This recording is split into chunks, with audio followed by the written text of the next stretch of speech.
माधव कुंज विहारी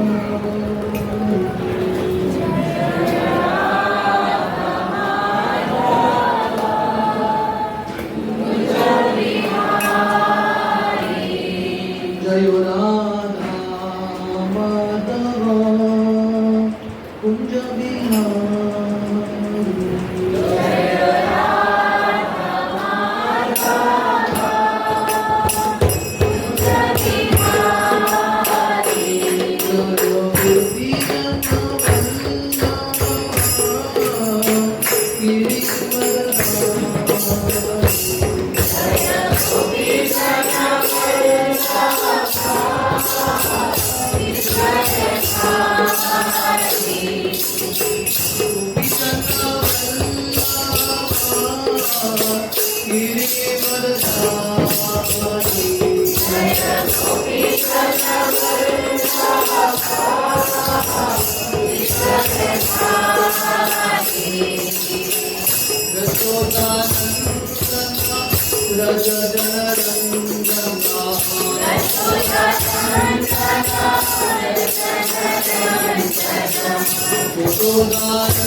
हरे कृष्ण।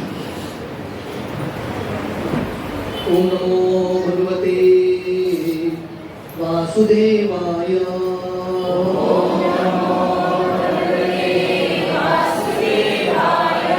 ओम नमो भगवते वासुदेवाय। ओम नमो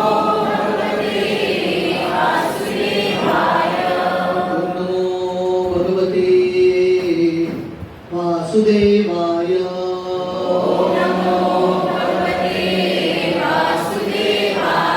नारायणं नमस्कृत्य नरं चैव नरोत्तमं देवीं सरस्वतीं व्यासं ततो जयमुदीरये। नष्टप्रायेषु अभद्रेषु नित्यं भागवत सेवया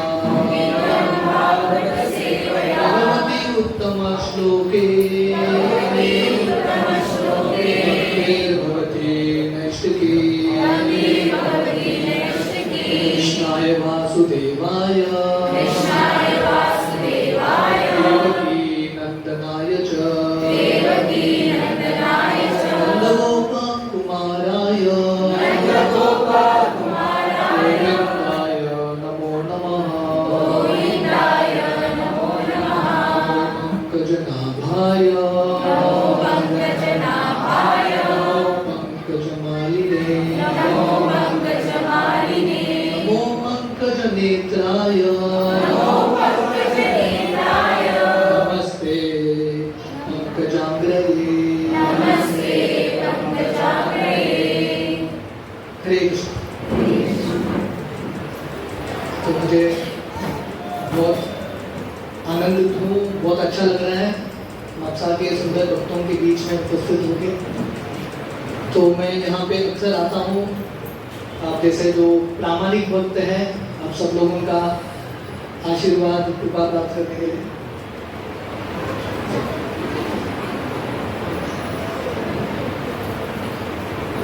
So I am very happy to be here once again. तो आज का तिथि बहुत विशेष दिन है। आज जगन्नाथ जी का स्नान पूर्णिमा है, स्नान यात्रा। तो आज के सत्र में हम जगन्नाथ जी के बारे में थोड़ा बहुत सुनेंगे और अगर समय मिला तो चिड़ादी उत्सव के बारे में चर्चा करेंगे। तो जगत भूषण के साथ मैंने थोड़ा बहुत बार्गेनिंग किया है। तो प्रभु जी पहले बोल रहे थे 8 बजे खत्म करना है, तो मैं बोला 1 घंटे में हमारा वार्म अप होता है, 1 घंटे में अंत कैसे करें? तो रोज ही बोले मैक्सिमम 8:15 8:20। बोला ठीक है, so we will see how much time permits. तो जैसे मैं वर्णन कर रहा था, आज के दिन जगन्नाथ जी का स्नान होता है। जो लोग टीवी में देखते हैं ना, तो जगन्नाथ जी को मंदिर से बाहर लाके स्नान वेदी में सबके सामने जगन्नाथ जी स्नान करते हैं।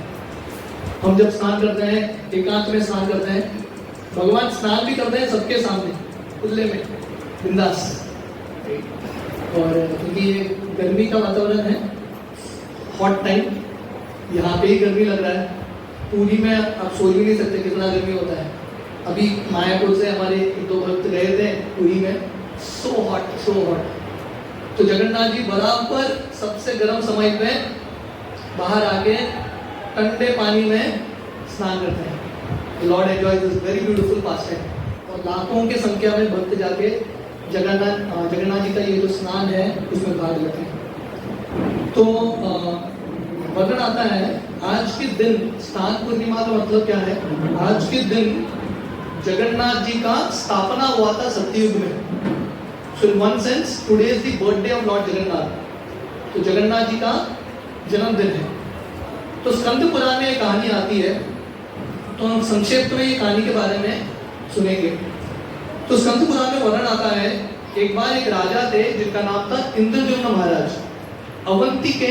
अवंतीपुर के राजा थे। तो ये इंद्रद्युम्न महाराज के पास इतना धन था, इतना समृद्धि, इतने सारे प्रजा उनसे बहुत प्रेम करते थे। फिर भी इंद्रद्युम्न महाराज संतुष्ट नहीं थे। He was not happy। क्योंकि इंद्रद्युम्न महाराज के हृदय में एक बहुत तीव्र इच्छा था, मुझे ये जिंदगी में भगवान का दर्शन करना है। I have to see Krishna in this life। तो ऐसे उत्कंठा उत्पन्न करना बहुत इंपॉर्टेंट है। श्रील प्रभुपाद एक बार अपने एक मंदिर से बाहर जा रहे थे कार में, तो एक भक्त भागते भागते प्रभुपाद के पास आता है और प्रभुपाद को पूछता है, भक्ति में प्रगति करने के लिए सीक्रेट क्या है? What is the secret to progress? Prabhupada बोले, वन वर्ड, एक शब्द, डिजायर, इच्छा। जिस व्यक्ति के पास तीव्र इच्छा होता है, भगवान ऐसे इच्छा को रेसिप्रोकेट करते हैं। ये यतामा प्रपद्यन्ते ताम तथैव भजाम्यहम्। अगर हम भगवान के प्रति एक कदम लेंगे, Krishna is ready to take 10 steps. तो हमारे ऊपर है। तो इंद्रद्युम्न महाराज इतने उत्साहित थे, उनको लग रहा था मुझे ये जिंदगी में कैसे तो भगवान का दर्शन करना ही करना है। तो उसी समय एक यात्री उनके महल में आते हैं और ये यात्री बोलते हैं, मैंने भगवान का दर्शन किया है, मैं आपको बताऊंगा भगवान कहाँ है। तो हम सुबह ही ये पूरा प्रसंग हमारे शराव आश्रम में चर्चा कर रहे थे। तो जब व्यक्ति का इच्छा बहुत तीव्र होता है ना, भगवान उत्तर भी भेजते हैं। Krishna sends a reply also. जैसे ध्रुव महाराज की कहानी है। ध्रुव महाराज जब वन में निकलते हैं भगवान को खोजने के लिए, भगवान किसको भेजते हैं? नारद मुनि को भेजते हैं ध्रुव महाराज की मदद करने के लिए। तो श्रील प्रभुपाद बताते हैं, तो अल्टीमेटली हमारा भगवान के साथ कनेक्शन है। जिस व्यक्ति का इच्छा बहुत तीव्र है, भगवान ऐसे व्यक्ति की जिंदगी में ऐसे व्यक्ति को भेजते हैं जो उत्तर देते हैं। We will actually find answers। तो इंद्रद्युम्न महाराज इतने उत्साहित थे भगवान का दर्शन प्राप्त करने के लिए। तो ये यात्री आके बोलता है, मैंने भगवान को साक्षात देखा है। भगवान का नाम है नीलमाधव। नीलाद्रि पर्वत में भगवान रहते हैं, इतने सुंदर हैं। तो ये यात्री ने किसका दर्शन किया था? एक विग्रह का दर्शन किया था। तो हमारे शास्त्र में भगवान के जो विग्रह हैं, जो अलग अलग धातु से बनते हैं, ऐसे जो विग्रह हैं भगवान से अभिन्न है। कल ही हम राघव पंडित चैतन्य महाप्रभु के एक महान पार्षद है, उनके बारे में हम सुन रहे थे। तो राघव पंडित का घर है पानीहट्टी। समय मिला तो पानीहट्टी के बारे में भी चर्चा करेंगे। तो पानीहट्टी में राघव पंडित के विग्रह थे मदन मोहन जी। तो साक्षात मदन मोहन इनसे बातचीत करते थे। राघव पंडित मदन मोहन के लीलाओं को देखते थे। He would actually see the leelas of these deities। हमारे मायापुर मंदिर में वहाँ के हेड पुजारी है जनानिवास प्रभु। आप लोग जानते हैं जनानिवास प्रभु। तो एक बार जनानिवास प्रभु प्रभुपाद के शिष्य हैं। जब प्रभुपाद इस्कॉन मायापुर का कैंपस मिला था, उस समय सब खेत ही खेत था, एक कुटिया था। वो कुटिया में राधा माधव के छोटे विग्रहों की सेवा हो रही थी। तो जगन्नाथ प्रभु और उनके भाई पंकजांजलि प्रभु तब से 1977, 1976 या 75 तब से लेके अब तक सेवा कर रहे हैं। ऑलमोस्ट लाइक 40+ इयर्स विग्रहों की सेवा। तो एक बार किसी भक्त ने उनको पूछा, प्रभु जी आप इतना राधा माधव की सेवा करते हो, आपने राधा माधव विग्रह की लीला देखी है क्या? तो प्रभु जी बोले, राधा माधव ने बोला है किसी को नहीं बताना है। तो that means if you have love, प्रेम है तो विग्रहों के साथ आदान प्रदान होता है। तो ये यात्री नीलमाधव विग्रह का दर्शन करते हैं और राजा को बोलते हैं चलो मैं आपको ये विग्रह का दर्शन कराऊंगा। तो राजा इतने उत्सुक हैं, पहले अपने मंत्री को भेजते हैं। उनके मंत्री का नाम था विद्यापति। तो बोलते हैं विद्यापति को जाके ढूंढ के आओ भगवान किधर हैं, और जब आपने पता कर लिया तो मैं आऊंगा भगवान का दर्शन लेने के लिए। तो ये विद्यापति 1 महीना भ्रमण करते हैं, 1 मंथ। तो उस समय में यात्रा जाना था, मतलब चल के जाना पड़ता था, है कि नहीं? आजकल फ्लाइट है, ट्रेन है, फिर भी आपको इतना कष्ट लगता है। So in those days यात्रा में जब वॉक चल के जाना पड़ता है। 1 महीना चल रहे हैं, फाइनली वो नीलाद्रि पर्वत में पहुंचते हैं। और ये नीलाद्रि पर्वत में एक ट्राइबल कम्युनिटी था जिनका नाम था शबर। तो ये शबर जहां सुअरों का देखभाल करते हैं, दी रेयर पिग्स, मतलब जहां से बहुत ऊंचा नहीं था, पर नीलमाधव ये शबरों से सेवा स्वीकार कर रहे थे। और ये शबर उनके राजा थे, the chief of them was Vishwavasu. तो विश्ववासु ये नीलमाधव विग्रह का बहुत चुपचाप सेवा कर रहे हैं, क्योंकि उनको लगता है अगर कोई और आके दर्शन करेगा शायद ये विग्रह को लेके जाएगा। सो वेरी साइलेंटली, सीक्रेटली ये विग्रह का पूजा चल रहा है। तो विद्यापति को दर्शन भी नहीं देते ये विग्रह का, विद्यापति को पता भी नहीं है विग्रह कहाँ है। तो विद्यापति वो भी इतने डिटरमिन्ड है, मुझे राजा का सेवा करना है, ये विग्रह का दर्शन प्राप्त करना है। तो विश्ववासु के लड़की के साथ शादी कर लेते हैं। विद्यापति ब्राह्मण कुल के हैं, विश्ववासु शबर हैं, but he marries the daughter of Vishvavasu. तो शादी करने के बाद धीरे धीरे संबंध बनता है। तो एक दिन अपने पति को बोलते हैं, जाके आपके पिताजी को बोलो एक बार तो दर्शन करा दे। तो पिताजी बोलते हैं ठीक है दर्शन कराऊंगा, पर कंडीशन है आंख में पट्टी, आंख में पट्टी बांधेंगे, आपको दर्शन कराऊंगा, पर रास्ता कहाँ है आपको पता नहीं होना चाहिए। तो बोलते हैं ठीक है चलेगा, कैसे भी दर्शन तो कराओ। एक बार आंख में पट्टी बांध देते हैं और इनको लेके जाते हैं नीलमाधव के पास। तो विद्यापति पूरे रास्ते में राय का दाना डाल देते हैं। तो दर्शन करते हैं, इतने सुंदर विग्रह है नीलमाधव, वेरी ब्यूटीफुल डेटी। तो दर्शन करके इतने प्रसन्न है विद्यापति। तो जब वापस आते हैं, विश्ववासु के सपने में, जो शबर का राजा है, उनके सपने में नीलमाधव भगवान आते हैं और बोलते हैं देखो इतने सालों तक मैंने आप लोगों से सेवा स्वीकार किया, क्योंकि फॉरेस्ट में रहते थे, वन में रहते थे, वन में क्या मिलता है, फल फूल इत्यादि। तो आपने सरल तरीके से मेरा सेवा किया, अभी मेरा इच्छा है मैं इंद्रद्युम्न महाराज से सेवा स्वीकार करना चाहता हूँ, अभी मैं उनके पास जाऊंगा। तो ये विश्ववासु को इतना बुरा लगता है, क्योंकि भगवान से इतने आसक्त थे, इतना प्रेम कर रहे थे, उनको लग रहा है अभी भगवान जाने वाले हैं। तो विद्यापति को बंदी बना देते हैं, बोलते हैं आपने भगवान के मन को चेंज कर दिया, यू कंफ्यूज, आपने भगवान के मन को विचलित कर दिया, इनको बंदी बना लेते हैं। तो विद्यापति अपने पत्नी को बोलता है कैसे तो मुझे छोड़ दो। तो पत्नी का दिल पिघल जाता है, विद्यापति को छोड़ देती है। तो ये विद्यापति भागते भागते कहाँ जाते हैं, अवंतीपुर, इंद्रद्युम्न महाराज के पास। और वहां जाके जब राजा सुनते हैं कि भगवान का दर्शन हो गया, भगवान कहाँ है पता है, तो राजा अपना राज्य छोड़ के भागते हुए आते हैं। उनको इतना प्रेम है भगवान के प्रति। अभी स्नान यात्रा के 14-15 दिन बाद रथ यात्रा होती है। चैतन्य चरितामृत में कहानी आती है कि कैसे उड़ीसा के राजा 500 साल पहले, उनका नाम था महाराज प्रतापरुद्र। तो प्रतापरुद्र महाराज चैतन्य महाप्रभु का दर्शन करना चाहते थे। He wanted to have darshan of Chaitanya Mahaprabhu. पर चैतन्य महाप्रभु सन्यासी के रूप में है। महाप्रभु बोलते हैं कुछ भी हो जाए मैं राजा को दर्शन नहीं दूंगा, क्योंकि मैं अगर राजा के साथ बैठ गया, विषय वास्ता में लगा रहता है, लोग मेरा मजाक उड़ाएंगे, आई विल नॉट डू। पर राजा इतना डिटरमिन्ड था प्रतापरुद्र महाराज, वो सार्वभौम भट्टाचार्य बोलते हैं अगर मुझे चैतन्य महाप्रभु का दर्शन नहीं होगा तो मैं राज्य छोड़ दूंगा। I am ready to become a beggar, मैं भिक्षुक बनने के लिए तैयार हूं। I don't want such a kingdom. तो ऐसे ही इंद्रद्युम्न महाराज इतने उत्साहित हैं, अपना राज्य छोड़ देते हैं, he just gives it up भगवान की प्राप्ति करने के लिए।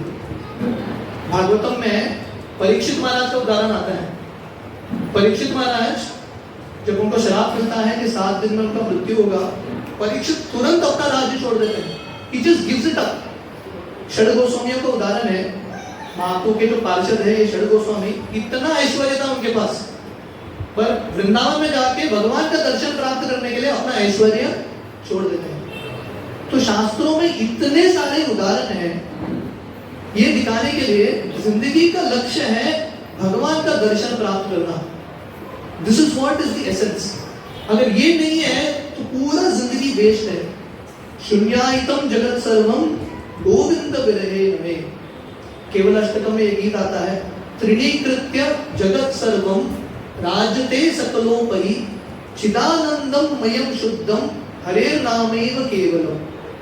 तो ये गीत का अर्थ, ये श्लोक का अर्थ है, अगर हम पूरे जगत को तराजू के एक पक्ष में डालेंगे और हरिनाम को, भगवान की सेवा को दूसरे पक्ष में डालेंगे, तो पूरा दुनिया का चीज कैसा हो जाता है, त्रिणीकृत्य जगत सर्वम, like a blade of grass, completely insignificant.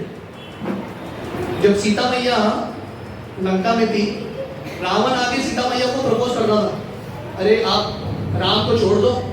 Ram को क्या मिला है, वो वन में भटक रहा है, राज्य से बाहर कर दिया। देखो मैं लंका का राजा हूं, आप मेरे से विवाह करो, मैं आपको पूरे लंका का रानी बना दूंगा। सीता मैया क्या करती है पता है, कि घास का तिनका लेके रावण के सामने डालती है, तुम्हारा जो भी प्रपोजल है it is like this blade of grass, I don't care for it. वैसे ही इंद्रद्युम्न महाराज अपने पूरे राज्य को छोड़ देते हैं, भागते हुए आते हैं नीलमाधव का दर्शन लेने के लिए। विद्यापति और इंद्रद्युम्न महाराज जाते हैं, मंदिर के दरवाजे को खोलते हैं, क्या देखते हैं, भगवान है ही नहीं, नीलमाधव डिसअपियर। तो इंद्रद्युम्न महाराज को इतना बुरा लगता है, इट इज सो बैड, क्योंकि इतना कष्ट किया है, सब कुछ त्याग किया है यहाँ पे आने के लिए, and Krishna is not there only. तो भगवान ना अपने भक्तों को बहुत टेस्ट करते हैं। Krishna test the devotees. गोपियां रासलीला में अर्धरात्रि में कृष्ण बांसुरी बजाते हैं, और बांसुरी सुन के सब गोपियां आ जाते हैं कृष्ण से मिलने के लिए। और उस समय क्या है, 5000 साल पहले अर्धरात्रि में कोई भी स्त्री घर से बाहर नहीं निकलती, तो सब स्त्रियां, ये सब गोपियां सब कुछ छोड़ के भाग के आ जाते हैं कृष्ण के पास। और कृष्ण क्या बोलते हैं, कृष्ण बोलते हैं मैं आपको टेस्ट कर रहा था, मैं थोड़ा मजाक कर रहा था, अभी आप लोग चले जाओ, मेरा दर्शन हो गया ना, प्लीज गो बैक। तो गोपियां बोलते हैं अरे भगवान हमने सब कुछ छोड़ दिया, ऐसे टेस्ट कर रहे। तो भगवान अपने भक्तों के साथ कभी कभी टेस्ट करते हैं। तो भगवान गायब हो गए इंद्रद्युम्न महाराज के सामने। तो इंद्रद्युम्न महाराज को लगता है ये विश्ववासु इसने छुपा दिया, उसको पता चल गया मैं आने वाला हूं, इसने छुपा दिया। विश्ववासु भी रो रहा है, उसको भी पता नहीं भगवान कहां चले गए।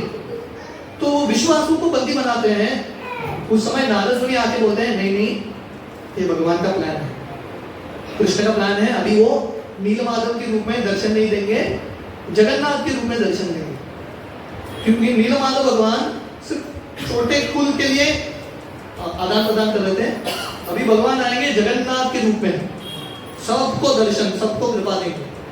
तो आप चिंता मत करना, ये भगवान का प्लान है। अभी आप क्या करो, एक मंदिर का निर्माण करो, भव्य मंदिर बनाओ। ये मंदिर बनने के बाद आप ब्रह्मलोक जाओ, ब्रह्मा जी को आमंत्रित कराओ कि मंदिर का उद्घाटन करने के लिए। उसके बाद विग्रह भी आएंगे और फिर से जगन्नाथ का प्राकट्य होगा। तो इंद्रद्युम्न महाराज नारद मुनि के शब्दों में विश्वास रखते हैं। तो ये बहुत इंपॉर्टेंट प्रिंसिपल है। भगवान का दर्शन प्राप्त करना है तो सबसे महत्वपूर्ण है भक्तों के शब्दों में विश्वास, फेथ इन द डिवोटीज। जिस व्यक्ति को भक्त के शब्द पे विश्वास नहीं है, ऐसे व्यक्ति की जिंदगी में भगवान का दर्शन नहीं होता। क्षीरादही उत्सव जो 2 दिन पहले हुआ, उसका सार वही है। रघुनाथ दास गोस्वामी इतना प्रयास करते हैं घर से भागने के लिए, महाप्रभु को प्राप्त करने के लिए। हर बार उनके मार्ग में अड़चन। फाइनली जब पानी अटी जाके नित्यानंद का कृपा प्राप्त करते हैं, उसके बाद उनका मार्ग आसान हो जाता है। यस्य प्रसादा भगवत प्रसादो यस्य प्रसादा नगति कुतोपि। भगवान का कृपा भक्तों की कृपा के माध्यम से ही आता है। There is no other way. तो इंद्रद्युम्न महाराज नारद मुनि के शब्दों पे विश्वास रखते हैं और भव्य मंदिर बनाते हैं। पैलेस्टियल टेंपल, इतना अद्भुत मंदिर बनाते हैं। मंदिर बन गया, विग्रह नहीं है, बट यस फेथ, समय के साथ आएगा। मंदिर बना के नारद मुनि के साथ ब्रह्मलोक चले जाते हैं। इमेजिन करो, वही शरीर में ब्रह्मलोक चले गए। तो इंद्रद्युम्न महाराज का स्तर क्या है? ब्रह्मा जी प्रसन्न हो गए इंद्रद्युम्न महाराज को देख के, और ब्रह्मा जी बोलते हैं आप चिंता मत करो, मैं आऊंगा उद्घाटन करने के लिए, इनॉग्रेशन मेरे हाथों द्वारा, रिबन कटिंग, आप चिंता मत करना, आप जाओ। और ब्रह्मा जी बोलते हैं बहुत जल्दी भगवान आएंगे एक लकड़ी के रूप में, धारु ब्रह्म, समुद्र में तैरता हुआ आएगा। और ये लकड़ी कहाँ से आ रहा है? क्षीर सागर, वैकुंठ से आ रहा है ये लकड़ी, इससे आप विग्रह बनाना, और मैं आऊंगा उद्घाटन करने के लिए। तो जब इंद्रद्युम्न महाराज वापस आते हैं धरती पे, वो क्या देखते हैं? जनरेशन बीत गए, कहीं सारे युग और कल्प बीत गए, क्योंकि ब्रह्मलोक में थोड़ा क्षण यहाँ पे बड़े बड़े युग के समान है। तो इंद्रद्युम्न महाराज के पीढ़ियां मिट गए, जनरेशंस फिनिश्ड। तो जब वो वापस आते हैं, वो सबको बोलते हैं मैं यहाँ का राजा हूँ। बोलते कौन है इंद्रद्युम्न? किसी को पता ही नहीं इंद्रद्युम्न कौन है। सो मेनी जनरेशंस पास्ट, और उनका पूरा परिवार समाप्त हो गया। तो देखिए, हम सब अभी जगन्नाथ के दर्शन करते हैं, पर महाराज इंद्रद्युम्न ने इतना सब कुछ सैक्रिफाइस किया है। जैसा हम कृष्ण के जन्माष्टमी के समय लीला सुनते हैं, देवकी और वसुदेव, हम सब जन्माष्टमी मनाते हैं, बहुत आनंद से मनाते हैं। तो देवकी और वसुदेव ने उनके 6 पुत्र उनका वध होते हुए देखा है। ये सैक्रिफाइस, ताकि लोगों को कृष्ण मिले, so that the world can get Krishna. तो महान चीज करने के लिए महान सैक्रिफाइस भी करना पड़ता है। जैसे श्रील प्रभुपाद अपने परिवार को त्याग देते हैं। अगर प्रभुपाद अपने परिवार को नहीं त्यागते तो ये इस्कॉन रूपी परिवार का निर्माण नहीं कर सकते। तो भगवान कभी कभी भक्तों से उनके जो प्रिय चीज है वो छीन लेते हैं। यस्याहम अनुगृह्णामि हरिषे तद्दनं शनैः। भगवान कृष्ण उद्धव को बोलते हैं उद्धव गीता में, अगर मैं किसी पे बहुत ज्यादा कृपा करता हूं तो क्या करता हूं? I take away everything, I just snatch everything away. तो इंद्रद्युम्न महाराज सोच रहे थे अरे सब कुछ चला गया। सो उस समय एक कौवा था, अभी भी अब ये जो नीलाद्रि पर्वत है ना, जहाँ पे अभी जगन्नाथ मंदिर है, वो नीलाद्रि पर्वत के ऊपर ही है। तो वहां पे एक रोहिणी कुंड है, छोटा सा कुंड है, रोहिणी कुंड। तो इंद्रद्युम्न महाराज देखते हैं एक कौवा इनको बता रहा है, इनको उपदेश देता है, बोलता है कि आप चिंता मत करो, आपके जितने भी पीढ़ी है सब वैकुंठ चले गए। और ये कौवा ये रोहिणी कुंड में पानी पीता है और उसको चतुर्भुज हाथ आके चले जाते हैं। इसलिए वर्णन आता है जगन्नाथपुरी में ना, जगन्नाथपुरी धाम में जितने भी लोग रहते हैं उन सबके पास 4 हाथ है। Everyone has 4 hands. आप देख सकते हैं कि नहीं देख सकते, सब चतुर्भुज वाले हैं। Just to stay there is a great fortune. तो इंद्रद्युम्न महाराज फिर से क्या करते हैं, क्योंकि इतना समय बीत गया, उनके तो परिवार तो पूरा मिट गया, पर मंदिर जो उन्होंने बनाया था वो भी मिट्टी के अंदर चला गया समय के साथ। तो फिर से मंदिर को खोदते हैं, he removes all the sand and everything and then he excavates the temple. अभी मंदिर बन गया, विग्रह नहीं है, तो भगवान उनके सपने में आके बोलता है कल सुबह आप जाना समुद्र में स्नान करने के लिए, एक लकड़ी तैरता हुआ आएगा, वो लकड़ी लेके आप एक विग्रह का निर्माण करना। तो इंद्रद्युम्न महाराज भगवान के आदेश पर विश्वास रखते हुए समुद्र में जाते हैं, जो जगन्नाथपुरी का समुद्र है, और एक लकड़ी तैरता हुआ आता है, उसको बोलते हैं धारू ब्रह्म, भगवान लकड़ी के रूप में। और इंद्रद्युम्न महाराज अपने पूरे सेना के साथ जाते हैं ये लकड़ी को उठाने के लिए, और ये लकड़ी उठा ही नहीं पा रहे, कितना भारी है ये लकड़ी। तो उस समय एक शबर, जो वही विश्वासु के कुल का जो एक व्यक्ति है, फर्दर डिसेंडेंट, वो आता है और अकेले ये लकड़ी को उठा के लेके जाता है। तो अभी लकड़ी आ गया, अभी नेक्स्ट स्टेप क्या है, मूर्ति बनाना। तो अलग अलग कलाकारों को बुलाते हैं, पूरे दुनिया से एक्सपर्ट आर्टिजन्स, वो सब लोग अपना चिजल इत्यादि लेके आते हैं। पर ये लकड़ी इतना स्ट्रॉन्ग है, उनका इंस्ट्रूमेंट टूट जाता है, पर कोई ये लकड़ी से मूर्ति का निर्माण नहीं कर पाता। तो इंद्रद्युम्न महाराज सोच रहे क्या करूं। उसी समय एक ब्राह्मण आता है, बूढ़ा ब्राह्मण, जिसका नाम है अनंत महाराणा। तो यहाँ पे हम देखते हैं, जब हम भगवान के सेवा के लिए कुछ करते हैं, भले ही हमारे मार्ग में अड़चन आएंगे, पर वो अड़चन को लांघ करने के लिए भगवान उत्तर भेजते हैं। आप भागवतम का 3रा स्कंद पढ़ो, जहाँ पे ब्रह्मा जी ये सृष्टि का निर्माण कर रहे हैं। तो ब्रह्मा जी को समझ में नहीं आता, पहले बार कोई सृष्टि का निर्माण कर रहा है। ऐसा नहीं कि उनके पास गूगल में सर्च कर सकते थे स्टेप 1 क्या है, स्टेप 2 क्या है, nothing, first time is doing it. तो कर रहे हैं, उनको पता नहीं क्या करूं, व्हाट टू डू। तो भगवान उनको प्रेरणा देते हैं, कृष्णा गिव्स इंस्पिरेशन। तो वैसे भगवान ये अनंत महाराणा को भेजते हैं।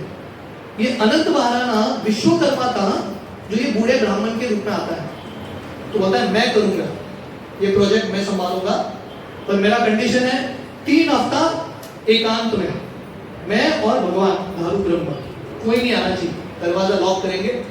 3 वीक्स इन आइसोलेशन, कोई अंदर नहीं आना चाहिए, कोई अंदर आएगा मैं चला जाऊंगा। तो राजा बोलते हैं ठीक है, अभी कुछ ऑप्शन नहीं है, तो 3 हफ्ता।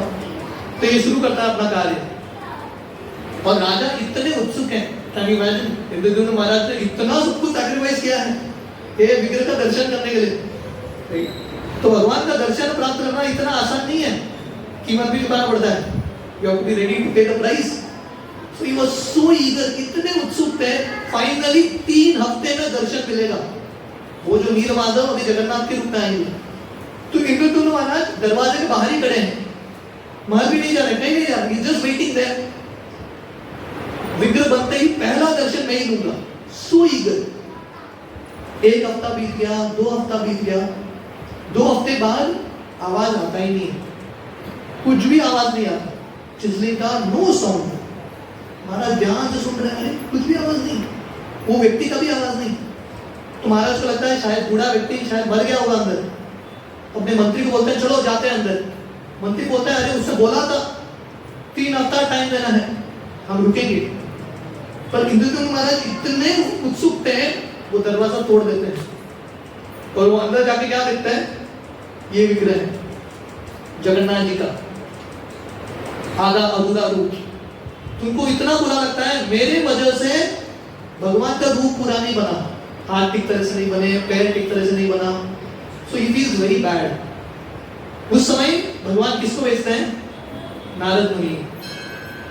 तो नारद मुनि आगे इंद्रद्युम्न महाराज को बोलते हैं चिंता मत करना, ये भगवान का प्लान है, भगवान अभी यही रूप में दर्शन देंगे, जगन्नाथ।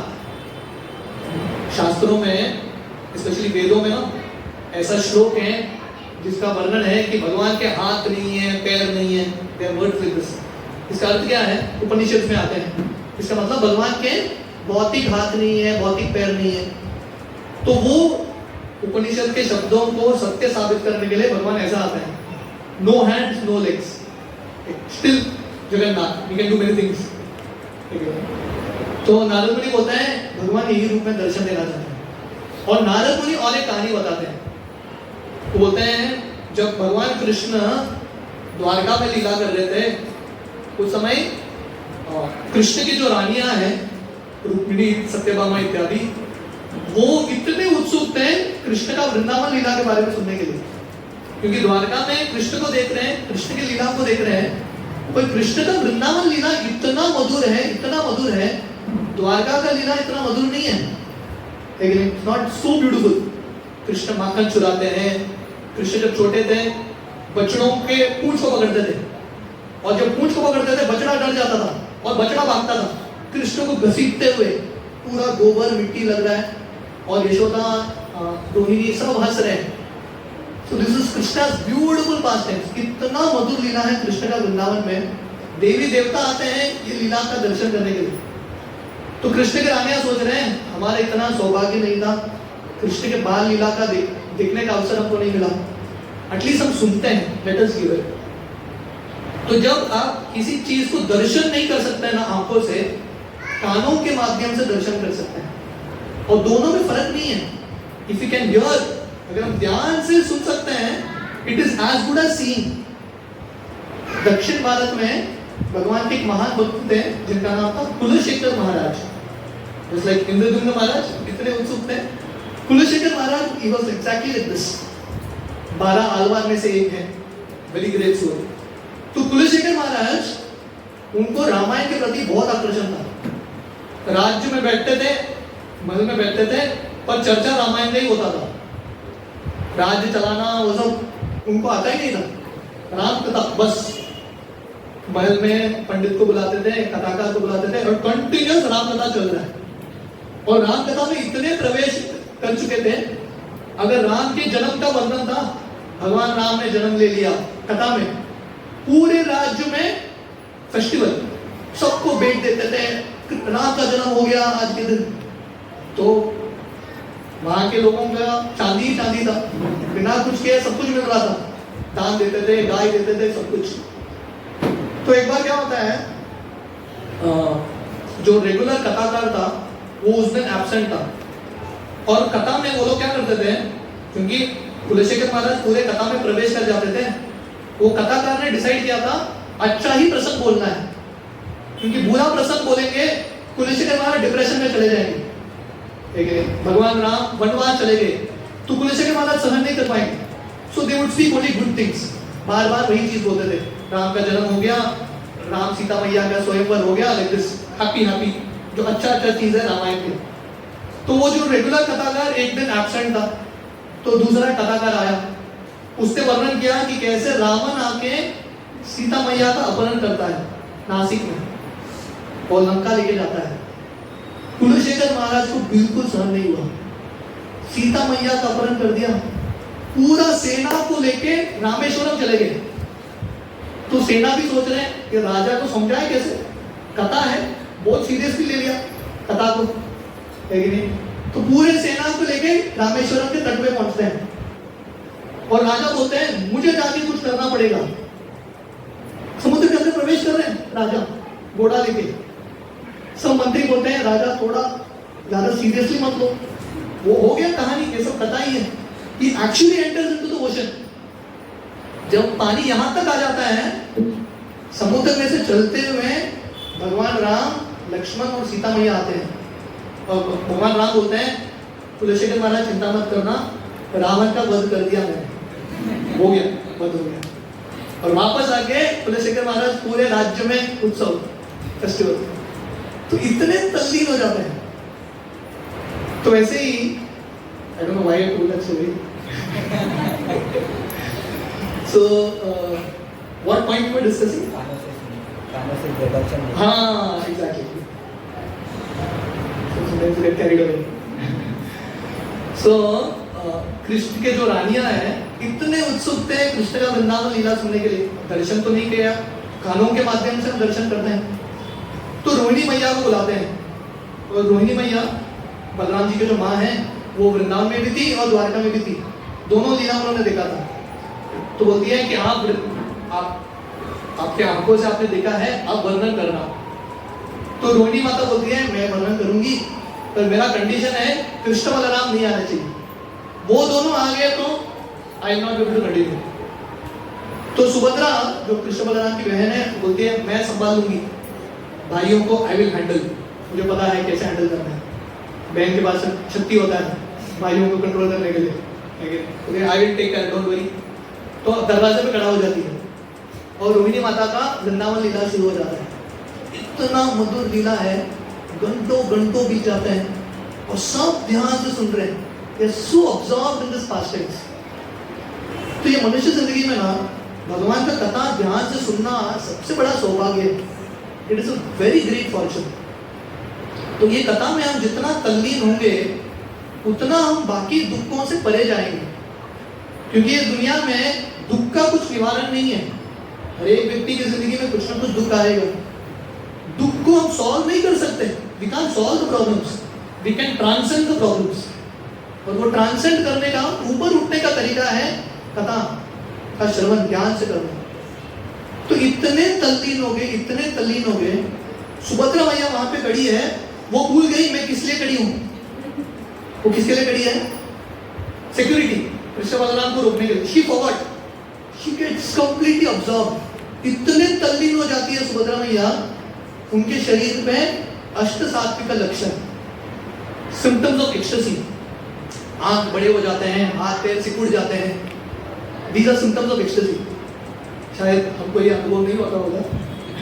इसको बोलते हैं महाभाव का स्तर। जब चैतन्य महाप्रभु जगन्नाथपुरी में लीला करते थे ना, खासकर उनके लास्ट के 18 साल, इसको अंत्य लीला बोलते हैं। महाप्रभु ये सब भाव में आ जाते थे। कभी कभी उनका पूरा शरीर बलून जैसा बन जाता था। Sometimes it would become elongated, इतना विशाल, बोन जैसे टूट गए, it would become like this. These are signs of ecstasy। हम समझ नहीं सकते। तो सुभद्रा मैया ऐसा एक रूप में आ जाती है और उसी समय कृष्ण बलराम आ गए, क्योंकि कृष्ण बलराम रहते थे द्वारका में, पर उनका मन हमेशा वृंदावन में ही था। खोए खोए रहते थे, है कि नहीं? Always thinking of Vrindavan. भगवान कृष्ण रात को भी सोते थे रुक्मिणी के पास, पर स्मरण किसका कर रहे हैं? राधा रानी का स्मरण कर रहे हैं, जब कर रहे हैं राधे राधे राधे। तो रुक्मिणी जी सोच रहे हैं ये तो मेरे साथ रहते हैं, पर उनका मन यहाँ पे है ही नहीं, is not present in Dwarka.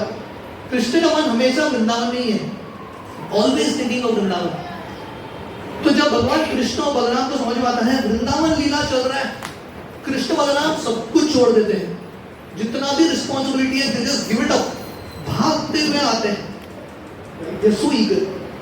हम ये कल चर्चा कर रहे थे, जब भीष्म देव का तिरवा होता है ना, भीष्म देव बाण के शैया पे लेटे, जब वो उनके अंतिम दिन गिन रहे थे, भगवान कृष्ण पांडवों के साथ भीष्म देव के पास जाते हैं, क्योंकि भीष्म देव इतने बड़े ज्ञानी हैं, बृहस्पति से उन्होंने ज्ञान प्राप्त किया है, परशुराम जी के शिष्य हैं, इतने बड़े महाजन हैं, अभी वो शरीर त्यागने वाले हैं।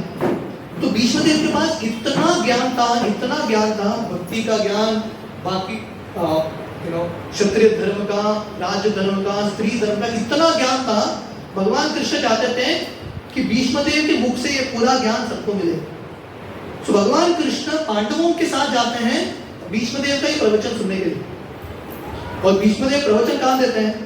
आसन पर बैठ के नहीं, बाण के शैया पे लेटे हुए प्रवचन देते हैं। इमेजिन करो क्या गट्स है भीष्म देव का। एरोस, कितना बाण था, 2 बाणों के बीच में 2 उंगली भी नहीं डाल सकते, इतने सारे बाण थे। और ऐसा नहीं कि ड्रामा का प्लास्टिक बाण है, actual arrows, through and through. इतना दर्द हो रहा है, फिर भी भीष्मदेव प्रवचन दे रहे हैं। ये भीष्मदेव का प्रवचन सुनने के लिए भागवतम में वर्णन आता है, दुनिया भर में जितने भी महान संत थे, नारद मुनि, शुकदेव गोस्वामी, विश्वामित्र, वशिष्ठ, देवल, असित, सब लोग पहुंच जाते हैं। आप सोचेंगे इन सबको मैसेज कहाँ मिला? भीष्मदेव का प्रवचन है मक्सा के सत्संग में। Know message. मैसेज क्या है? जब उत्साह है ना, जब हृदय में इच्छा तीव्र है, भगवान कनेक्शन लगा देते हैं। जैसे रथ यात्रा जगन्नाथपुरी में एक अद्भुत दृश्य है, वो रथ यात्रा, कुछ एडवर्टाइजमेंट नहीं होता। हमारे फेस्टिवल के लिए हम एडवर्टाइज करते हैं ना, आज के दिन फेस्टिवल होगा, ये होगा, वो होगा। रथ यात्रा जगन्नाथपुरी में नो एडवर्टाइजमेंट। रथ यात्रा जिस दिन कहां से लोग आते हैं पता नहीं, लाखों के संख्या में लोग, भीड़ जम जाता है, lakhs and lakhs of people। जब उत्साह रहता है, the messages come just like that। तो वैसे ही कृष्ण बलराम इतने उत्सुक थे वृंदावन लीला सुनने के लिए, सब छोड़ के आ जाते हैं। They just give up everything and come there. और वृंदावन लीला सुनते सुनते भगवान कृष्ण भी, स्पेशली राधा रानी के बारे में, गोपियों के बारे में, उनका जो श्रद्धा है, उनका जो प्रेम है, उनका जो त्याग है, कृष्ण बलराम भी एक्सटेसी में चले जाते हैं। उनके आंख में बड़े हो जाते हैं, उनके हाथ पे सिकुड़ जाते हैं, and they get this form. Subhadra बीच में खड़ी है, बलराम जी और कृष्ण।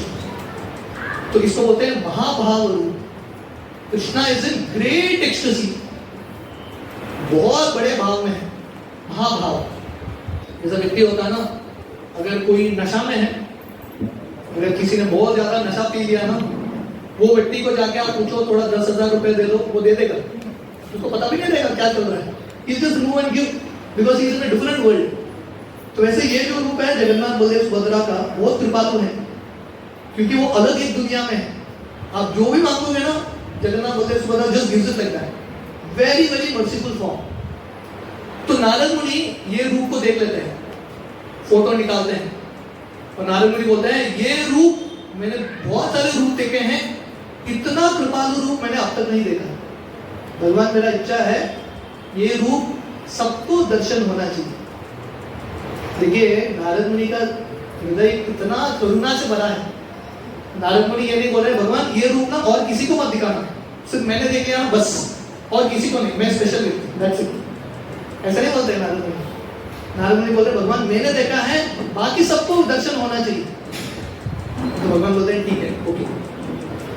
तो नारद मुनि ये कहानी किसको बताते हैं? इंद्रद्युम्न महाराज को। और बोलते हैं भगवान यही रूप में प्रकट होना चाहते हैं, आप चिंता मत करना, you don't worry.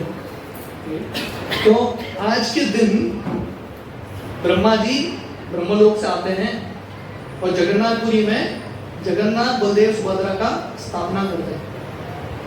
So today is the birthday of Jagannath Baldev Subhadra. तो जैसे मैंने वर्णन किया था, जगन्नाथ बलदेव सुभद्रा को बाहर लाते हैं स्नान वेदी में, और बहुत सारे अलग अलग कुंड से, पवित्र नदियों से हजारों मटके लाते हैं और अभिषेक कराते हैं। घंटों घंटों तक जगन्नाथ बलदेव सुभद्रा का अभिषेक चलता है, और इतना स्नान करते हैं अगला 15 दिन बीमार पड़ जाते हैं, सर्दी हो जाता है, और जगन्नाथ जी एकांत no darshan for the next 15 days. Snana Yatra के बाद 15 डेज नो दर्शन।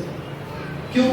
क्योंकि कभी कभी ना, जैसे भगवान इंद्रद्युम्न महाराज का उत्सुकता बढ़ा रहे हैं, कृष्ण कभी कभी दर्शन नहीं देते ताकि भक्तों का उत्साह बढ़े, the eagerness increases। और फाइनली 15 दिन बाद नेत्रोत्सव करके एक दिन होता है, शायद गुंडीचा मार्जन के दिन जगन्नाथ जी दर्शन देते हैं। So this is in short some pastimes of Jagannath. तो जैसे मैं वर्णन कर रहा था, ये जगन्नाथ जी का रूप बहुत कृपालु रूप है, वेरी वेरी मर्सीफुल। जगन्नाथ का अर्थ है पूरे दुनिया के नाथ, he is the master of all of us. हम सबके नाथ जगन्नाथ जी हैं, सिर्फ कोरिया नाथ नहीं है, पूरी दुनिया के नाथ हैं। और जगन्नाथ हमारे इस्कॉन के पहले विग्रह, the first deity of ISKCON is Jagannath. जब श्रील प्रभुपाद ने प्लान भी नहीं किया, जगन्नाथ जी अपने आप आ गए इस्कॉन में। प्रभुपाद जब अमेरिका गए थे, I think it was San Francisco, तो प्रभुपाद अपने रूम पे बैठे थे, तो प्रभुपाद की एक शिष्य थी मालती माता जी। Malati Mata ji still there in this world. तो उस समय नौजवान लड़की थी वो, तो वो एक इंडियन स्टोर में जाती है, this is way back in the 1965 तक। इंडियन स्टोर में जाती है और उनको छोटा, जैसे यहाँ पे शायद इससे छोटा एक जगन्नाथ जी का विग्रह मिलता है। तो उसको पता नहीं है जगन्नाथ कौन है, कैसे दिखते हैं। उनको लगता है शायद कुछ तो है, हटके दिख रहा है, शायद प्रभुपाद खुश हो जाएंगे, इंडिया का माल में कुछ लेके आएगी, तो सीधा जेब में डाल देती है। पैसा भरती नहीं, पैसा ही नहीं है, जगन्नाथ जी का चोरी कर दिया, जेब में डाल दिया, और आके प्रभुपाद के सामने रख देती है, प्रभुपाद के टेबल में। जो प्रभुपाद देखते हैं, प्रभुपाद तुरंत जगन्नाथ जी को प्रणाम करते हैं। छोटे एक मूर्ति था, प्रभुपाद प्रणाम करते हैं, प्रभुपाद बोलते हैं जगन्नाथ कम, जगन्नाथ आए हैं दर्शन देने के लिए। और ये मालती माता जी को बोलते हैं और दो भी था क्या? बोलते वो भी था, तो ये वो बाकी दो को भी उठा के लाती है। सुभद्रा और बलदेव। तो प्रभुपाद इतने प्रसन्न हो जाते हैं। तो मालती माता जी के हस्बैंड थे श्याम सुंदर रूप, जो कारपेंटर थे, बोलते हैं ये विग्रह का थोड़ा बड़ा विग्रह बना सकते हो क्या?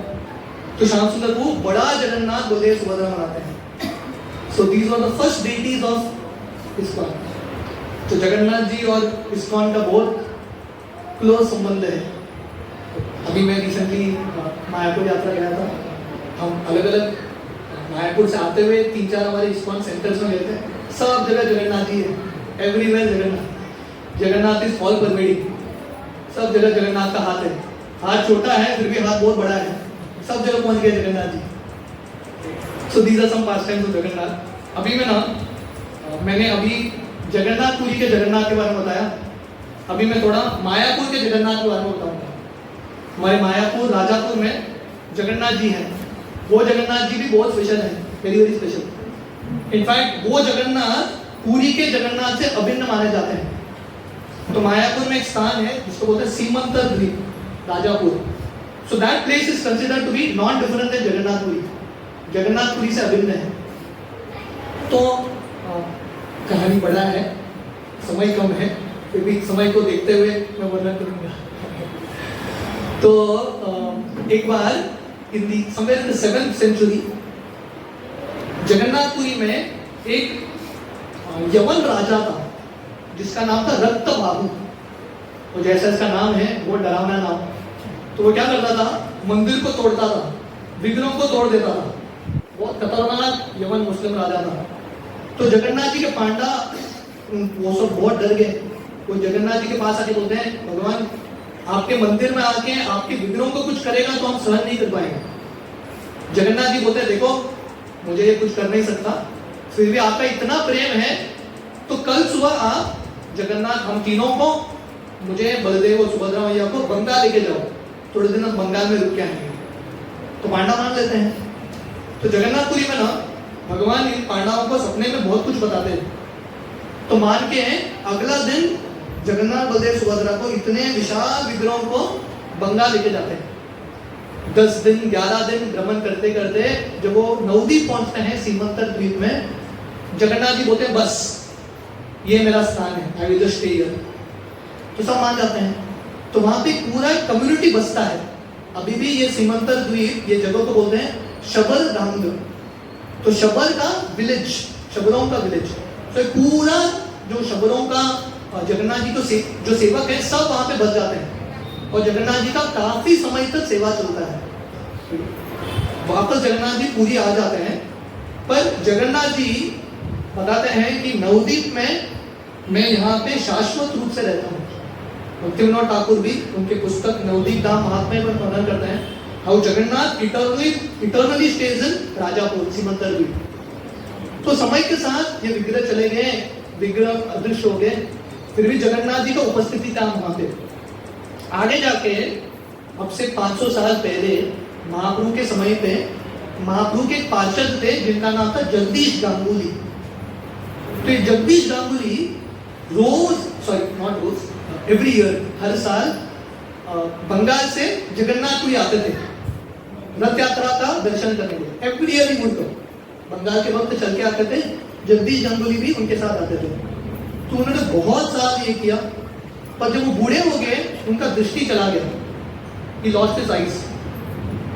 तो इनको बहुत बुरा लगा, अरे जगन्नाथ जी का दर्शन नहीं होगा, रथ यात्रा का दर्शन नहीं होगा। He was feeling very very bad। जैसे तुकाराम महाराज की कथा में वर्णन आता है, तुकाराम महाराज हर कार्तिकी आषाढ़ी एकादशी को देहू से पंढरपुर जाते थे। तो एक बार वो इतने बीमार पड़ गए, वो जा नहीं पाए। तो तुकाराम महाराज को इतना बुरा लगता है कि सो बैड, मुझे जाने का अवसर नहीं मिल रहा है। तो ऐसे ही ये जगदीश गांगुली को बहुत बुरा लग रहा था, मुझे जगन्नाथ जी का दर्शन नहीं हो रहा। तो जगन्नाथ जी उनके सपने में आके बोलते हैं, आप चिंता मत करना, कल सुबह मैं आपके पास आऊंगा। कल जब आप गंगा में स्नान करने के लिए जाओगे, एक लकड़ी आके आपको स्पर्श करेगा। जब ये लकड़ी आपको स्पर्श करेगा, आपके आंखें वापस आ जाएंगे। ये लकड़ी से विग्रह बनाना, और किसके हाथों? एक कारपेंटर रहेगा जिसको कुष्ठ रोग हुआ है, लेप्रेसी, उसकी पूरी उंगलियां पिघल गए। ये कारपेंटर मेरा विग्रह बनाएगा। तो जगदीश गांगुली भगवान पे विश्वास रखते हुए गंगा में स्नान करने के लिए जाते हैं और ये लकड़ी तैरता हुआ उनको स्पर्श करता है। स्पर्श करते ही उनके आगे आ जाते हैं, उठाते हैं जगन्नाथ जी के विग्रह को, एक लकड़ी को, ढूंढते हैं कौन है वो कारपेंटर जिसको कुष्ठ रोग हुआ है, लेप्रेसी। वो कारपेंटर मिलता है, बोलता है आप तो विग्रह बना रहे हैं। अरे मेरे उंगली नहीं है, विग्रह कैसे बनाऊं? जगन्नाथ जी का आदेश है, मुखम करोति वाचालम अंगुम लंघयते गिरिम यत् कृपातमहं वंदे श्री गुरु दीनतारिण। जिस व्यक्ति को भगवान की कृपा है, ऐसा व्यक्ति कुछ भी कर सकता है। भगवान ने डिसाइड किया है आपको करना ही है। तो ये शुरू करता है, जब विग्रह बन जाते हैं जगन्नाथ जी के, इसके उंगली वापस आ जाते हैं, इस लेप्रेसी गेट्स क्योर्ड। और जगदीश गांगुली ये राजापुर में जो जगन्नाथ जी का शाश्वत स्थली है, जो जगन्नाथपुरी सभिन्न है, जगन्नाथ बलदेव सुभद्रा का स्थापना करते हैं। पर समय के साथ जगदीश गांगुली भगवान का सेवा कर रहे थे, पर उनके कुल के लोग जो हैं जगन्नाथ जी के प्रति अपराध करते हैं। तो इसलिए जब जगदीश गांगुली ये दुनिया से चले जाते हैं, उनका पूरा कुल धीरे धीरे मिट जाता है और जगन्नाथ जी का सेवा करने के लिए कोई तैयार नहीं।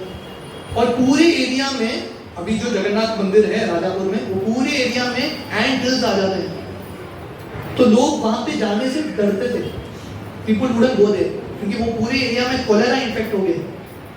तो विग्रह थे पर एंट हिल में छुप गए, कोई वहां पे नहीं जा रहा था। ऐसे काफी सालों तक चला।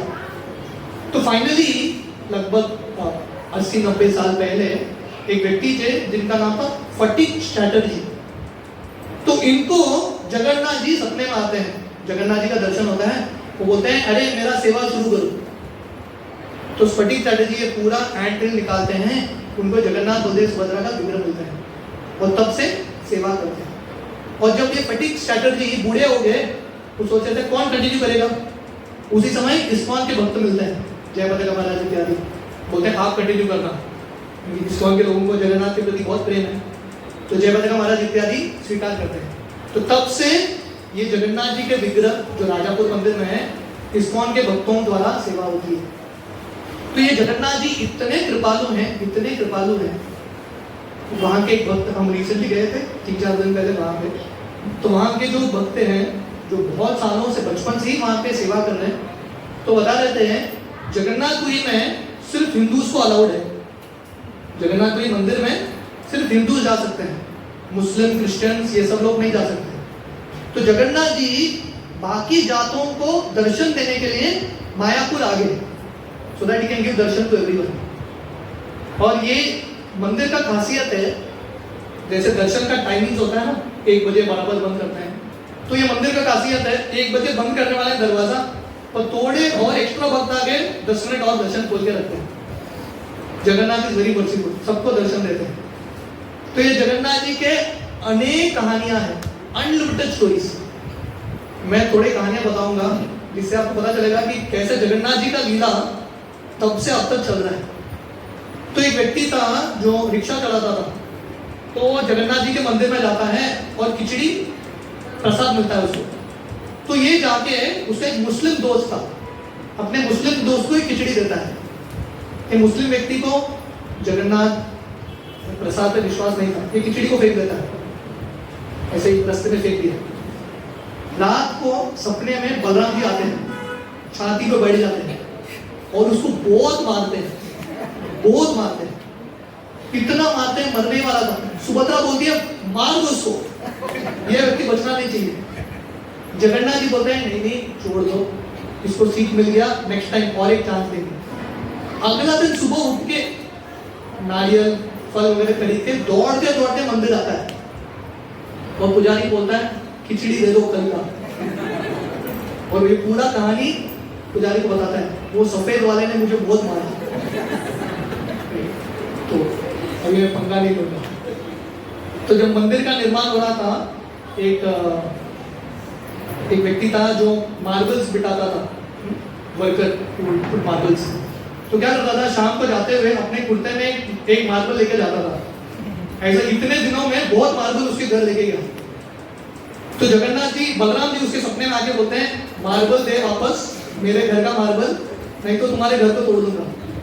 अगले दिन सुबह छोटे टेम्पो में सब मार्बल लेके आता है, बोलता है मार्बल रहने दो कहीं पे। तो वहाँ के भक्त हमको बता रहे थे कैसे कृष्ण को मक्खन प्रिय है, कृष्ण माखन की चोरी करते हैं। राजापुर में जगन्नाथ जी फणस की चोरी करते हैं, जैकफ्रूट की। तो वहाँ पे बहुत सारे आम के पेड़ हैं and jackfruit trees, unlimited jackfruit trees and mango trees. यहाँ जो आम मिलते हैं ना, वहाँ पे ऐसे at this point you have such big mangoes, ऐसे उठा सकते हैं सीधा, चमत्कार ही है, nothing less than miracle। और इतने फणस के पेड़ हैं। तो एक लैंड ओनर था जिसके बहुत सारे फणस के पेड़ थे। वो देखता है कि दोपहर के समय दो लड़के आ गए, एक चढ़ गया ऊपर, एक नीचे। तो ऊपर से एक लड़का फणस फेंक रहा है और एक दूसरा लड़का नीचे पकड़ रहा है। तो कौन है भागता है इसके पीछे, दोनों लड़के भाग जाते हैं, पीछे पीछे भाग रहे हैं। ये दोनों लड़के मंदिर में प्रवेश कर जाते हैं। उस समय मंदिर में ज्यादा लोग नहीं आते, अभी तो बहुत भीड़ आता है। अभी जगन्नाथ जी बहुत फेमस हो गए, उस समय कम भीड़ आता था। तो पुजारी पूछता है ये दो लड़कों का देखा क्या? पुजारी बोलते हैं यहाँ पे कोई लड़के नहीं है, नो है। बोलते नहीं आए थे फणस चुराने के लिए। तो पुजारी बोलते हैं नहीं ऐसा कोई नहीं है, आप चले जाओ। तो पुजारी जब दर्शन खोलते हैं वो देखते हैं अंदर से भगवान के मंदिर से फणस का सुगंध आ रहा है। तो पुजारी सोचते हैं मैंने तो फणस अर्पण नहीं किया, फणस कहां से आ गया अंदर? तो देखते हैं जगन्नाथ जी के वस्त्र के अंदर इतना बड़ा फणस जगन्नाथ जी ने चुरा के छुपा के रख दिया ताकि पुजारी ले ना सके। तो जगन्नाथ जी लव्स जैकफ्रूट्स, चोरी करके खाने में अलग ही आनंद है, अर्पण करके खाने में दूसरा है, but actually go and steal and take. तो वहां के जो लोग रहते हैं वो बताते हैं खासकर सैटरडे शाम को घुंघरू का आवाज आता है उनको, क्योंकि जगन्नाथ बलदेव सुभद्रा थोड़ा टहलने के लिए जाते हैं, थोड़ा घूम के आ जाते हैं। People can still here that voice. तो जब नया मंदिर बना था, सॉरी नया इस्कॉन के पास जगन्नाथ जी का सेवा आया था, ये पूरे डॉक्यूमेंट्स इस्कॉन के नाम पे पूरा नहीं आया था। तो जयपताका महाराज जो पूरे मायापुर के मेन लीडर हैं, उन्होंने वहां के पुजारियों को बोला पूरा भोग अर्पण करना शुरू मत करो, इस्कॉन के नाम पे पूरा पेपर आने दो, बाद में हम पूरा डेटी वर्शिप शुरू करेंगे। पर ये पुजारी को पता नहीं था महाराज का ये ऑर्डर है, उसने भोग अर्पण करना शुरू कर दिया। पर जब बाद में उसको समझ में आया महाराज ने बोला है भोग नहीं अर्पण करना है, भोग बंद कर दिया, he just stopped it। तो उसके सपने में जगन्नाथ बलदेव सुभद्रा आते हैं और वो क्या देखता है, रास्ते से भाग रहे हैं जगन्नाथ बलदेव सुभद्रा। तो पुजारी पूछता अरे कहाँ जा रहे हो? बोलते हैं आप खाना नहीं खिलाते, हम इस्कॉन मंदिर जा रहे हैं, मायापुर मंदिर, चंद्रोदय मंदिर, वहां पे खाना अच्छा मिलता है। तो जयपताका महाराज को जाके बोलते हैं, महाराज बोलते हैं अरे भोग अर्पण करना शुरू करो। तो जगन्नाथ प्रभु जब मंदिर बहुत छोटा था, उस समय इस्कॉन के पास धनराशि भी कम था, जगन्नाथ प्रभु का इच्छा होता है जगन्नाथ को रोज 56 भोग अर्पण होना चाहिए, क्योंकि पुरी में एवरीडे 56 भोग अर्पण होता है अनगिनत सालों से। तो ये मायापुर के जगन्नाथ पुरी से भिन्न है, इनको भी 56 भोग लगना चाहिए। तो जयपताका महाराज इत्यादि सोच रहे थे अरे पैसा नहीं है, 56 भोग रोज लगाना मतलब बहुत कम लगता है। तो जगन्नाथ प्रभु बोले ट्राई करते हैं, एक हफ्ता ट्राई करते हैं, नहीं हुआ तो बंद करेंगे। सो this is a good option, लेकिन कुछ सेवा करना है ना, ट्राई करो, फेल हो गए तो फेल हो गए, सक्सेस हो गए तो सक्सेस हो गए। श्रील प्रभुपाद अमेरिका जाते हैं किसके लिए? तो प्रभुपाद सोच रहे थे मेरे गुरु भाई, क्योंकि प्रभुपाद के पहले भक्तिसिद्धांत सरस्वती ने प्रभुपाद के गुरु भाइयों को लंदन भेजा था प्रचार करने के लिए, वहां जाके वो फेल हो गए। तो प्रभुपाद सोच रहे थे मेरे गुरु भाई लंदन में फेल हो गए, मैं अमेरिका में जाके फेल हो जाऊंगा, प्रॉब्लम क्या है, लेट मी एटलीस्ट ट्राई। तो जगन्नाथ प्रभु सोचे लेट मी ट्राई, एक हफ्ता ट्राई करते हैं। तो एक भक्त आगे सामने से बोले एक हफ्ता 56 भोग मेरे तरफ से। वो एक हफ्ता समाप्त होते ही और एक भक्त आके बोले अगला महीना पूरा 56 भोग मेरे तरफ से। तब से अब तक रोज जगन्नाथ को 56 भोग अर्पण होता है, एवरीडे 56 भोग जगन्नाथ जी अरेंज कर लेते हैं अपना खुद का। तो एक बार जब ये जगन्नाथ मंदिर में I'm just continuing, I'm waiting for some indication, if no indication comes I'll just continue। तो एक बार यहाँ पे जगन्नाथ मंदिर में किचन बनने से पहले प्रसाद मेन मंदिर से आता था, वहां से थोड़ा किलोमीटर दूर हमारा इस्कॉन का मायापुर मंदिर है, चंद्रोदय मंदिर, वहां से टिफिन भर के पुजारी साइकिल में लेके आता था और यहाँ पे जगन्नाथ को अर्पण करता था, क्योंकि यहाँ पे बनाने का फैसिलिटी नहीं था। तो एक बार जब वो टिफिन लेके आया, तुलसी लाना भूल गया। He forgot to get तुलसी। तो भोग अर्पण कर रहा था, उसको समझ में तुलसी नहीं है। उस समय मंदिर के दरवाजे ठीक नहीं थे, तो सोच रहे थे मैं जाऊंगा अभी इस्कॉन इतना दूर तुलसी लाने के लिए, कुत्ते वगैरह आते मुंह डालने के लिए। तो जगन्नाथ जी बोलते हैं, पता है आप तुलसी के बिना नहीं खाते, आज के दिन थोड़ा एडजस्ट कर लेना, कल से मैं थोड़ा ध्यान रखूंगा। और घंटी बजा के थोड़ा दरवाजा बंद करते हैं। जब वो वापस दरवाजा खोलते हैं प्रसाद लेने के लिए, तो क्या देखते हैं, चावल के बीच में इतना बड़ा तुलसी का डंडा है, सच बिग स्टेम तुलसी। तो जगन्नाथ मिरेकल्स आर अनलिमिटेड। एक मुस्लिम लड़की थी जिसको आंखें नहीं थे, तो यहाँ पे बहुत सारा ट्रीटमेंट ट्राई कर दिया उसने। तो थोड़े बोलते हैं जगन्नाथ जी बहुत कृपालु हैं, उनसे जाके प्रार्थना करना। तो जगन्नाथ जी के पास आती है, 7 दिन चरणामृत पीती है, she gets her eyes back, आंख वापस आ जाती है। एक बार एक पुजारी था जो जगन्नाथ जी को गहना पहना रहा था, एक गहना पहना दिया, दूसरा गहना पहना दिया, तीसरा पहना दिया, चौथा पहना रहा था, बार बार गिर रहा था, वो फिर से पहना रहा था, फिर से पहना रहा था। जगन्नाथ जी बोलते हैं, अरे समझ में नहीं आता क्या, बस हो गया, ज्यादा मत डाल। तो जगन्नाथ जी ना, he reciprocates with all his pujaris. तो उस समय जगन्नाथ मंदिर में गिरिराज खिलाता है। तो जगन्नाथ जी अपने पुजारी को बोलते हैं, ये गिरिराज ना बहुत खाता है, मेरा सब प्रसाद यही खा लेता है, घंटी बजाने से पहले ही खा लेता है। तो उस दिन से गिरिराज खिला को और एक प्लेट अर्पण होता है, जगन्नाथ जी का प्लेट अलग, गिरिराज का प्लेट अलग। So there are so many stories, Jagannath ji के इतने सारे लीलाएं हैं, अनलिमिटेड स्टोरीज। और जगन्नाथ जी प्रैक्टिकली जो भी भक्त जाते हैं, बहुत शक्तिशाली है भगवान और बहुत कृपालु है, वेरी वेरी मर्सीफुल। जो भी इच्छा है ना, जगन्नाथ जी डेफिनेटली पूरा करते हैं।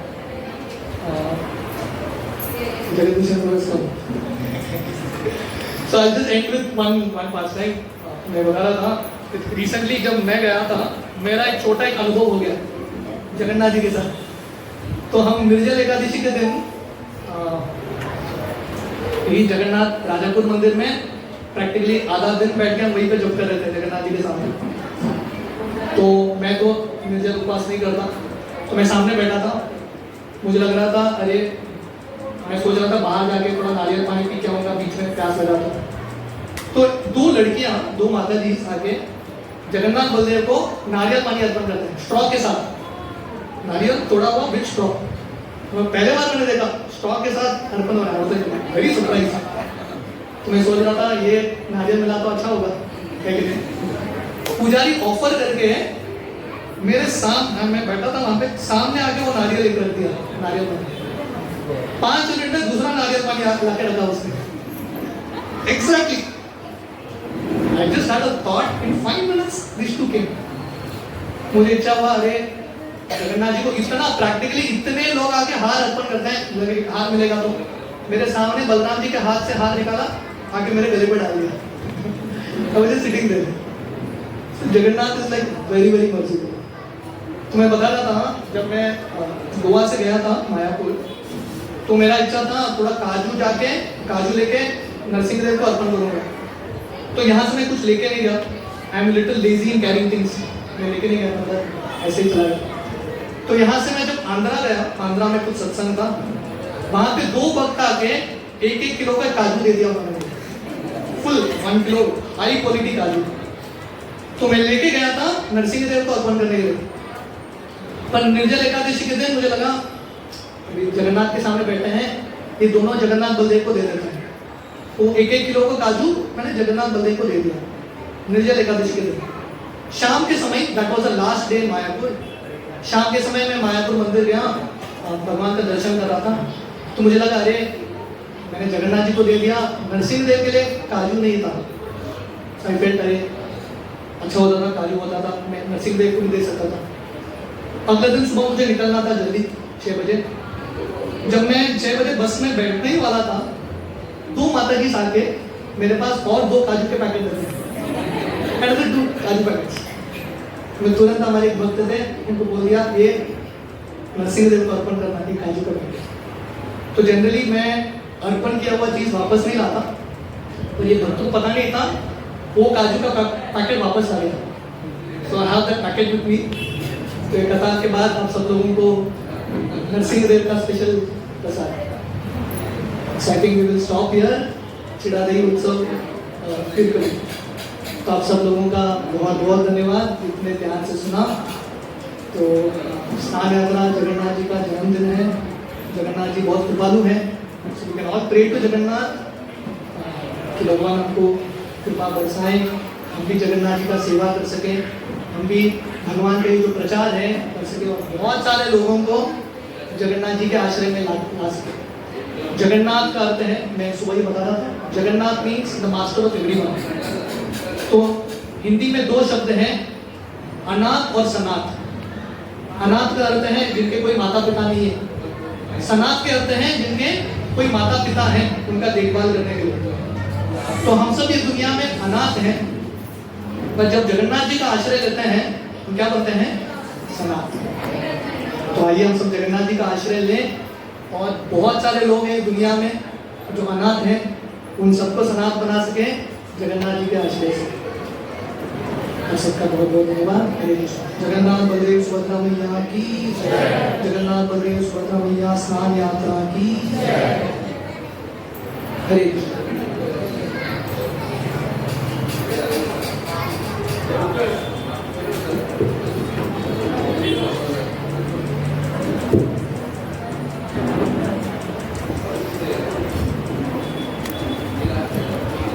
हरे कृष्ण। सो आजचे जे आमचे हरिकथा सेवक आले तांकां आमी सगळीं जाणां वळखता। So he is grace Achyut Gopal Prabhuji.